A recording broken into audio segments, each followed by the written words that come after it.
Sila pala ang ilang artista na may biggest transformation na gumulantang sa publiko. Cyril Manabat, isa na marahil ang dating child star sa mayroong nakakamanghang transformation na talagang gumawa ng headlines. Nakilala noon si Cyril sa mga pambatang palabas at pelikula, pero ilang taon itong nahinto sa kanyang acting career para mag-focus sa pag-aaral. Nang manumbalik ito sa limelight, namangha ang netizen sa dalagang bersyon nito na talagang inulan ng papuri. Naging kontrobersyal din ang pisikal na kaanyuan nito, lalo na't hindi maitatanggi na pinagpala si Cyril sa kanyang hinaharap. Maliban sa glow-up transformation, hindi rin ito itinago ang pagpaparetoke ng ilong o rhinoplasty at ang pagsailalim sa buccal fat removal para ma-enhance ang kanyang cheeks na siyang lalo pang ikinaganda nito.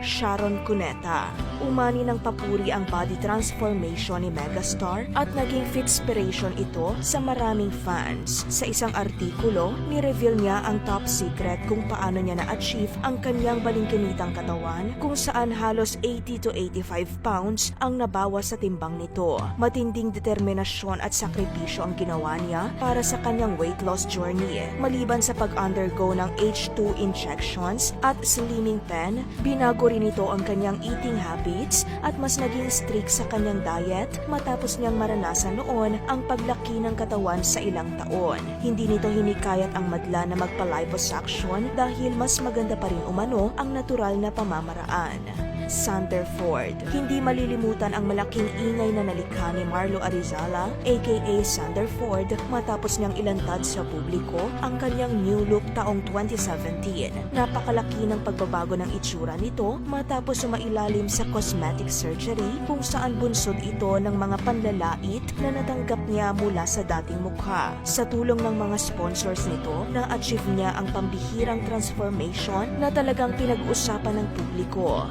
Ang halos kalahating milyon ang naggasto sa pagpaparetoke niya ayon sa pep.ph. AJ Raval, alam naman ng madla na puhunan nito ang kanyang pisikal na pangangatawan dahil bukod sa pagiging artista, kilala ito bilang isa sa pinakasikat na sexy actress ngayon. Naging laman ng headlines ang pag-amin nito sa publiko na hindi natural ang kanyang dibdib dahil sumailalim siya sa breast implants. Pero mas umingay ang naging desisyon nito nang ipatanggal niya ang kanyang implants makaraang taon. Ikinagulat nga ng madla ang anunsyo niyang ito sa Instagram noong March 2023 kalakip ang kanyang litrato habang hawak ang dalawang silicone at makikitang balot ang kanyang katawan ng elastic bandage mula sa isinagawang medical procedure.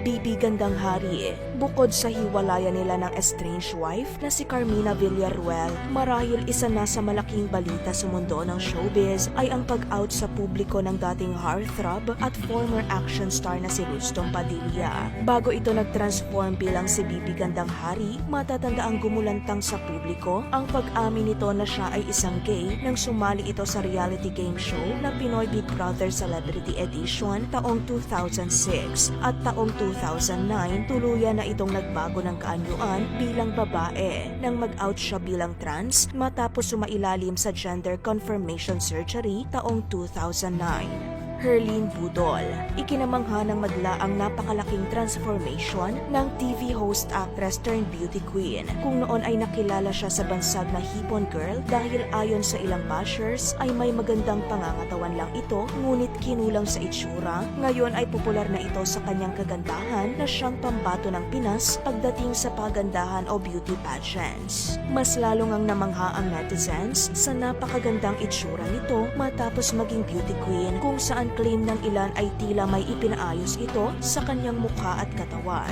Pero kahit kailan ay hindi inadres ng aktres ang alegasyong ito. Claim naman ng batikang showbiz columnist na si Christopher Min, in fairness, ang ganda-ganda ng paggagawa sa kanya. Salamat po, doktor, talaga. Jake Zairus, dahil sa malaking success ng singing career ni Jake o mas kilala noon bilang si Charis Pempenko, naging malaking kontrobersya rin ang malaking pagbabago nito na siyang gumulat sa buong mundo. mundo. Hindi naman kaila na binansagan itong the most talented girl in the world dahil sa hindi matatawarang husay sa pagkanta. Subalit bumagsak ang karera nito matapos umamin na siya ay may pusong lalaki taong 2013. Maliban dito, mas ikinabigla ng kanyang mga fans nang tuluyan itong baguhin ang kanyang kaanyuan matapos sumailalim sa top surgery. Katakot-takot na pambabatikos ang natanggap ni Jake dahil sa kanyang transition at nang mag-post siya online ng kanyang topless na litrato.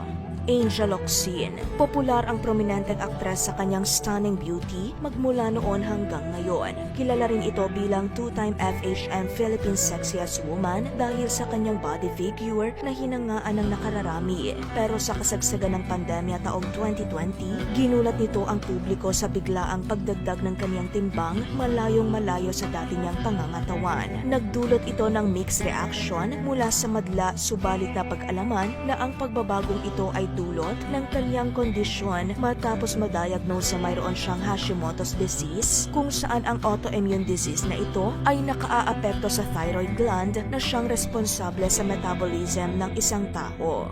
Moira de la Torre. Isa sa umingay na body transformation kamakailan ay ang malaking pagpayat ng OPM icon na si Moira. Marami ang naintriga kung ano ang ginawang proseso nito kung bakit ganoon na lang kalaki ang ipinagbago ng kanyang pangangatawan. Nag-umpisa itong napansin matapos ang hiwalayan nila ng estranged husband na si Jason Hernandez. Pero bukod sa self-care, exercise at tamang diet, ni-reveal ng singer ang katotohanan sa likod ng kanyang weight loss journey. 2 taon daw siyang naka-experience ng eating disorder o pagiging bulimic, kaya naman nang makatagpo ito ng doktor para maisaayos ang kanyang hormones, dito na nagtuloy-tuloy ang pagbabago sa kanyang buhay maging sa kanyang fitness journey. Tony Fowler. Hindi na bago sa publiko ang katotohanang lantaran at proud retokada ang vlogger-actress na si Tony. Sa katunayan, ilang beses na itong naging kontrobersyal dahil sa paulit-ulit na pagpapa-cosmetic surgery sa iba't ibang parte ng mukha at katawan. Marami ang nakapagsasabi na mas maganda umano ang dating itsura at katawan nito noong hindi pa siya sumasailalim sa ilang surgical procedures. Pero dahil sa body positivity ni Tony, tila balewala na lang sa kanya ang sandamakmak na pambabatikos mula sa netizens. Ilan nga sa mga ipinagawa nito ay ang kanyang ilong, bibig, mata, braso, dibdib at balakang. Ano pa ang top 10 list na nais mong mapanood sa PH Headlines? Comment your suggestions down below.